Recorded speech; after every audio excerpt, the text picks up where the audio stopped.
Hi guys, welcome back to Irish Footy Vlogs. This is your first division playoff preview show. I'm delighted to welcome Ronan McCarthy onto the show, who's a fairly well-known voice at this stage. Ronan, with the LOITV work you do at Wexford FC, and I have to say you do a very good job, so fair play to you on that. Thanks very much, Keith. Yeah, really happy to be here as always. Yeah, and looking forward to a playoff campaign ahead. Yeah, it's an interesting one, isn't it? Because we've obviously got four teams as usual in the playoffs, and there was only 5 points between them by the end of the season. It's a bit unlike last year. You know the way last year you'd Waterford and they were hot favourites pretty much, weren't they, going into the playoffs? I Yeah, don't yeah. think there's an awful lot between a lot of the sides, and I suppose the league table would suggest that. I mean, UCD finished in 56, as of Wexford, Athlone 55, and then Bray even on 51 points. There's not an awful lot between these teams, and it would take a brave man, I'd say, to bet who's going to come through this. Yeah, it's a completely different story to last year. While all the sides are completely different, like there's a mix of more experienced players, there's a really young squad there, there's inconsistent teams. I think what the one thing that kind of all four sides have in common is they have been inconsistent in all different ways over the course of the year. And I don't think there's any secret, and I'm sure everyone in the first division knows that the winner of this will more so come down to whoever performs to the best of their ability on the day and shakes off whatever mental blocks that they have on the days on those the 2 days coming up, as opposed to necessarily who's got the best squad, because there's not much to pick between them, and even if there is, it doesn't matter because none of these four sides have played to the best of their ability week in, week out. It's just not been the story this year.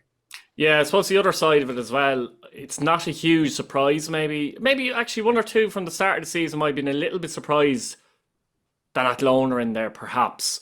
But I think with Yeah. Wexford and Bray and UCD, most people, I think, would have chosen those teams to finish in the playoff place. Maybe Athlone as well, as I say, but you're a bit more unsure of Athlone, perhaps. Yeah. A lot of people felt that Wexford and Bray, some people were saying they were going to push Cork City. So that just tell, and even UCD. So maybe Athlone, in that sense, might be the underdog slightly, even though Bray obviously finished fifth in the league.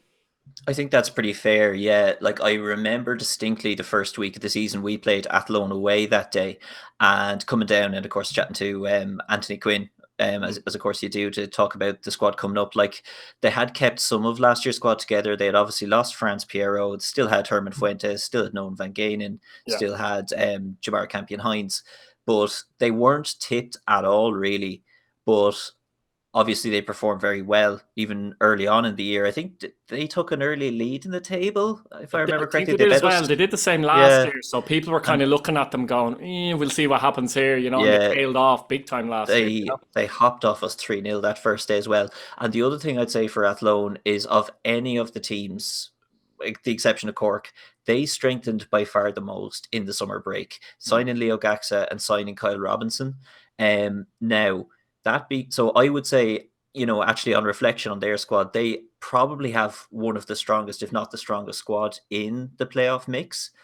But I think they are one of the times that probably has the most capacity to improve. Like I think they, like what I always think about, at least when it comes to football teams, is are they performing to be more or less than the sum of their parts?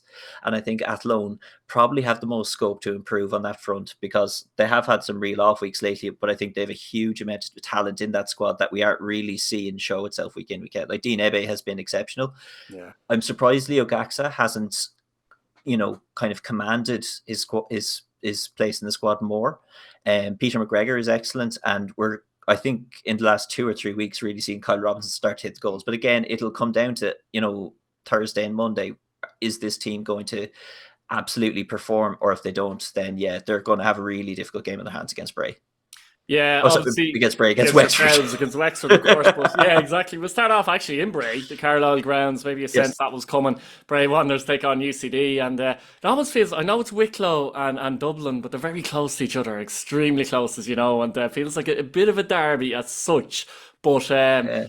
Bray Wanderers at the Carlisle grounds first leg. First of all, the first legs obviously are on Thursday, and the second legs are on Monday. Wexford take on Athlone at 3 o'clock, and UCD take on Bray Wanderers at 5 o'clock on the Monday.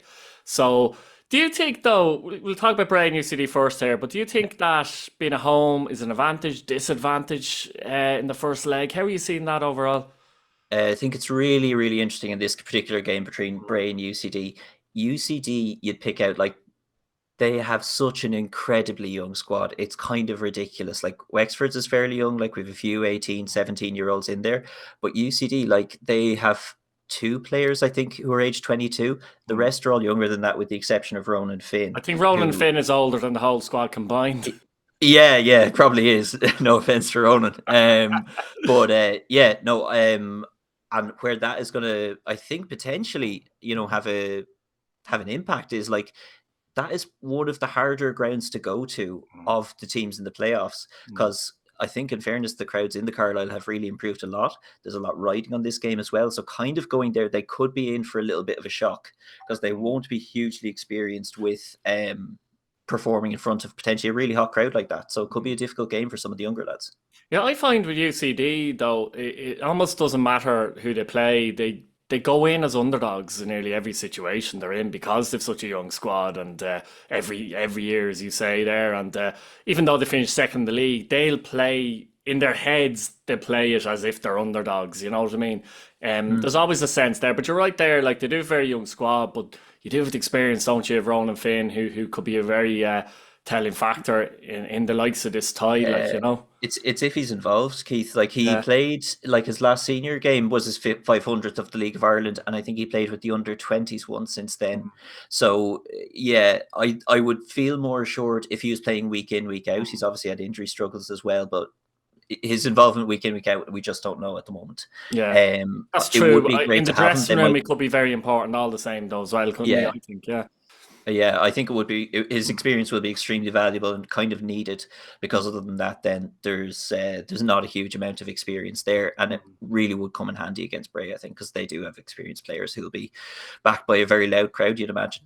What's interesting as well, UCD, we normally associate UCD with a lot of goals, etc., but it's actually their defence that's kind of they've the best defensive record actually of these four teams going into playoffs, and that's kind of unusual for them a little bit.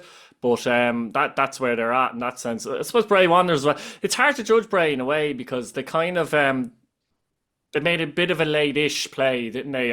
In a sense for the playoffs, and they've obviously had a number of different managers this season as well, haven't they? So it's hard to. Have you seen much change in the way they play under? I mean, they've obviously Lachlan Fitzgerald after Ian Ryan, etc. And Yeah, obviously, and Heffernan. do you see many changes there in the way they play or anything like that? I couldn't say I have, to be honest. I No. think they are playing much the same as they have throughout the year. Just that's my own personal view. They do have a lot of quality there. Like there's a lot of players. I think everyone likes Magaruson's brilliant. Max Murphy is a fantastic player. Kieran Cruz is doing really well. No, it's Max been a Cameron. strange one. Yeah, Max Cameron has they experience there as well with those players.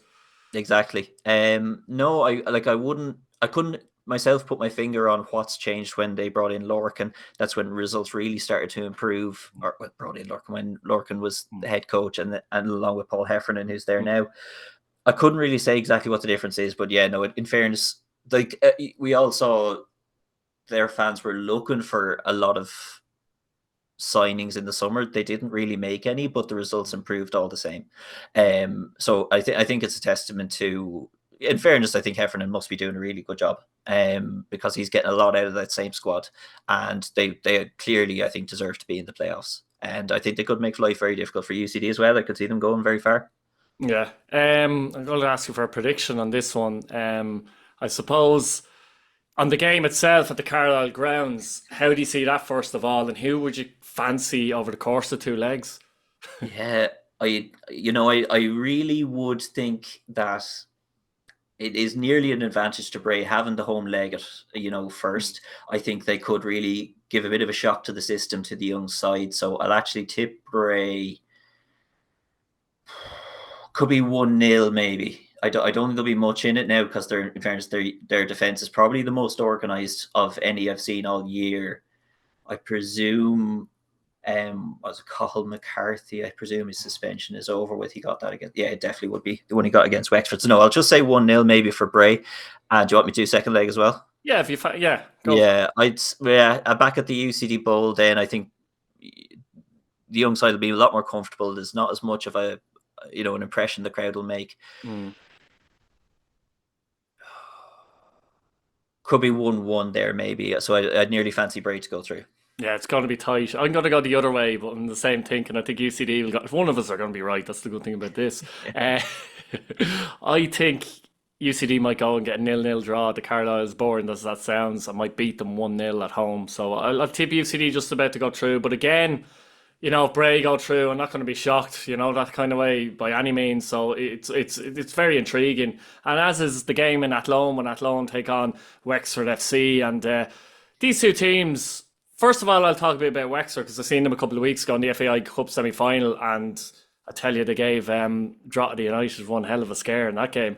They're very good attacking players. Again, the players like Dobbs, Premier Division experience, Alua, players like that, etc. Levinson, I should say, is very good in the middle of the park for them as well. And they're good in the eye, you have to say. They play some decent stuff. They can score goals. They can play direct as well. Athlone are kind of similar in a sense. As you mentioned there, obviously Dean Ebby is the top scorer in the first division. But Kyle Robinson has come in and, he's starting to get a few goals. Got a brilliant hat-trick, actually, against Cork City a couple of weeks ago. An absolutely fantastic hat-trick. Every hat-trick is brilliant, but this one was generally brilliant. The 3 goals he scored. And, I think Dario's done a very good job at Athlone because we weren't sure. I think that was my point with Athlone start of the year when I was previewing all this, was that I didn't know enough of their players compared to some of the other clubs, so I found them very difficult to judge. And it's come together. They have this way of getting players that are unknown from elsewhere across the world, really, and coming in and doing quite well. And if they do well, I know Piro's gone now, as you mentioned there, to Drogheda, etc. They may get a move, but Athlone might get something from that, depending on their contract and all that kind of thing. But this is an interesting tie. From a Wexford point of view, where are you coming from in this?